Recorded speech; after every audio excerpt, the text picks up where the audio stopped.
say payment which is made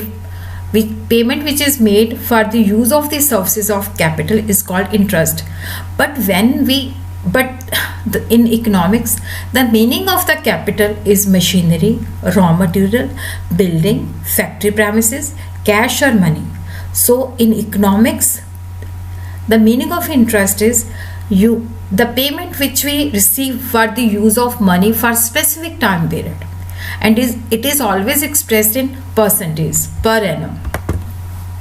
Interest is the payment for the use of money or the use of loanable fund. Here there are two persons, lender and the borrower. The lender who is having the money and who lends the money to the borrower. Lender is also called the creditor. The borrower is also known as a debtor who takes the money from the lender. Anatole Murad, interest is the price which is paid for the use of loanable fund. So we could also say interest may also be defined the income which is derived from the lending of the funds. When the lender lends the money to the borrower and the borrower is using his funds, so he will be paying the reward. He will be paying the reward in the form of interest. And gross interest, total payment which is made by a debtor to his creditor for the use of capital is called gross interest. So what is the definition of the gross interest? According to Champagne, gross interest includes payment for the loan of capital, payment to cover the risk of loss, which may be gross interest covers the payment which is made for the using of the money, payment to cover the risk of loss which may be due to the personal risk or business risk, payment for the inconvenience of the investment, payment for the worry and work involved in watching investment, calling them and investing them.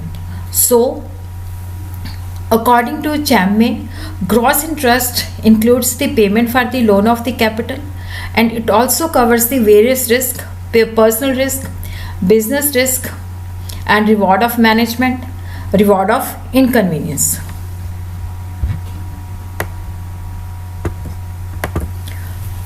So what are the elements of the gross interest? It is the net interest which is paid for the use of money only. Business risk, because when we are lending the money to the borrower, his business may suffer due to uncertainty in business, and there is personal risk is also involved because of the economic condition, character and integrity of the debtor.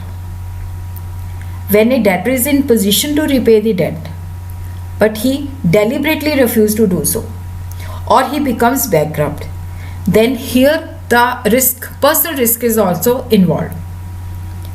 And reward of the management, because the creditor has to maintain the proper books of account, and it is also reward for the inconvenience, because when the lender lends the money to the borrower, he is abstaining from his consumption, he is postponing his expenditure, so it is the reward of the inconvenience. So what is the net interest, which is paid for the use of money alone?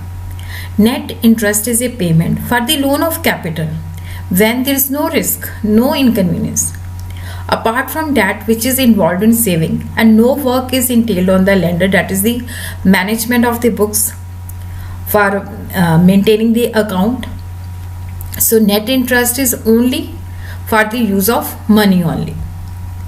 As we have understood the meaning of the interest, gross interest and the net interest, now we will be focusing on the classical theory of interest, that is given by J.S. Mill, Walras, Marshall and Pico.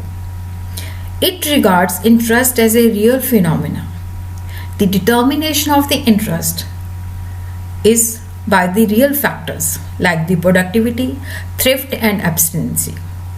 Productivity on the demand side, thrift means conjugacy, abstinence, abstaining from the consumption, that is on the supplier side.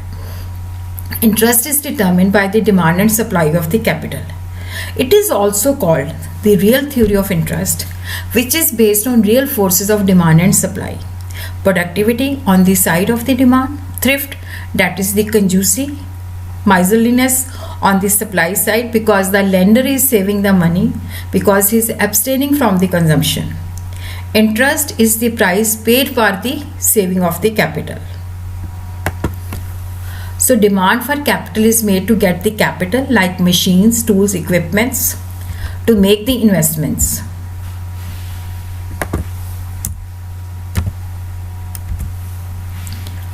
With the use of these capital goods, there is increase in the productivity. Productivity goes on diminishing as more and more capital is employed. So, there will be comparison of the rate of interest with the marginal productivity of capital. Here the law of diminishing return applies, as he will be investing more capital, so there will be a reduction of the marginal productivity. So the borrower is ready to pay interest to the amount equal to the marginal productivity. So the demand curve for the capital will slope downward. Demand is made to make the investment, and the purpose is to increase in the productivity. And the entrepreneur will calculate the marginal productivity of capital by keeping other factors constant. Demand for capital or investment is an inverse function of the rate of interest. There will be more investment when there is a lesser rate of interest, and there will be less investment when there is a more rate of interest. On the supply side, when there is a saving, that is the difference between the consumption, income minus consumption.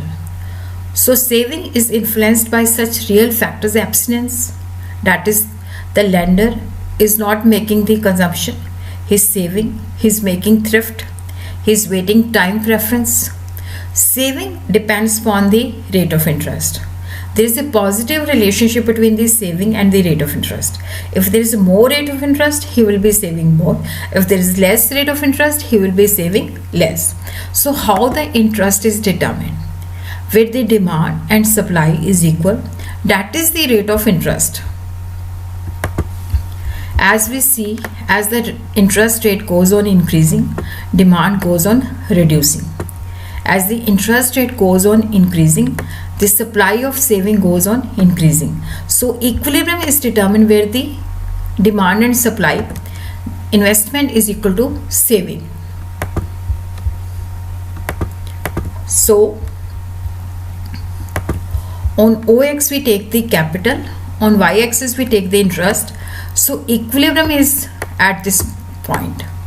This is the point of equilibrium where the demand is equal to the supply. So this is the equilibrium interest rate is determined where the demand and supply, they are equal to each other. Keynes has criticized the classical theory of interest.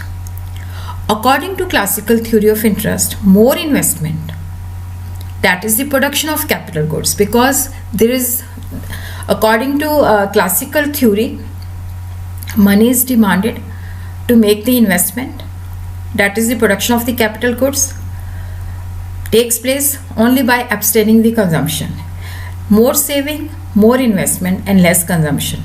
But if there is a less consumption, then there will be lesser demand, and then there will be less consumption.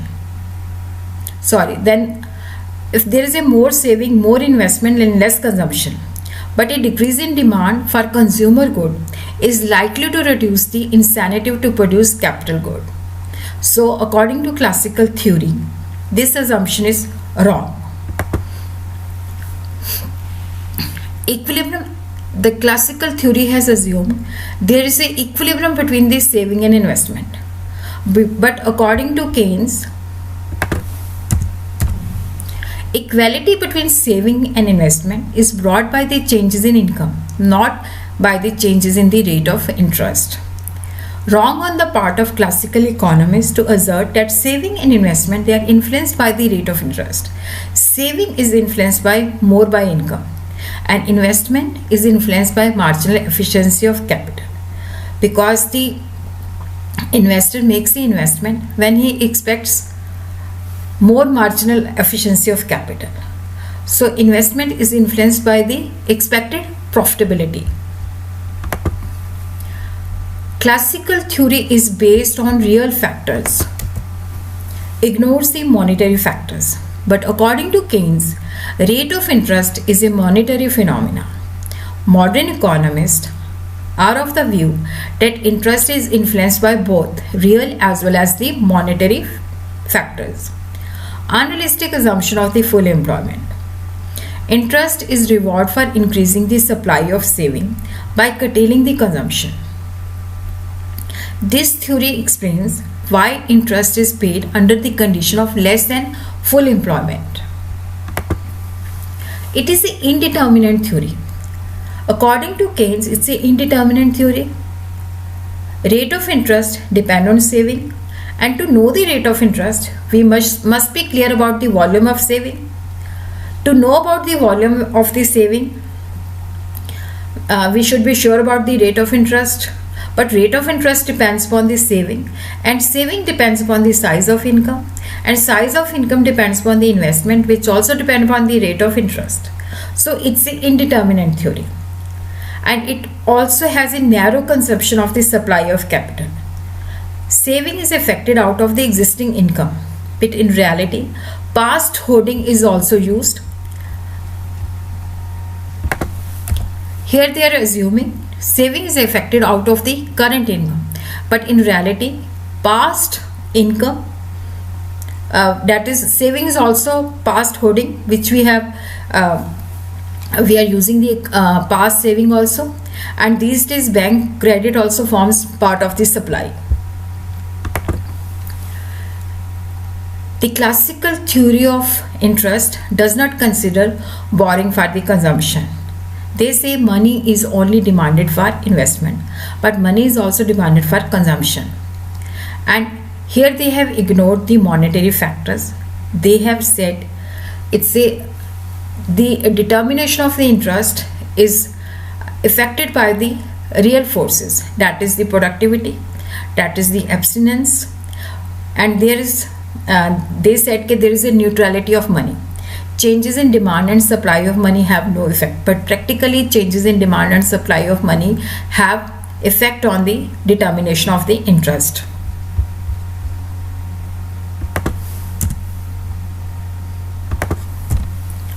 It is not a reward of saving, but according to Keynes, interest is the reward for parting with the liquidity.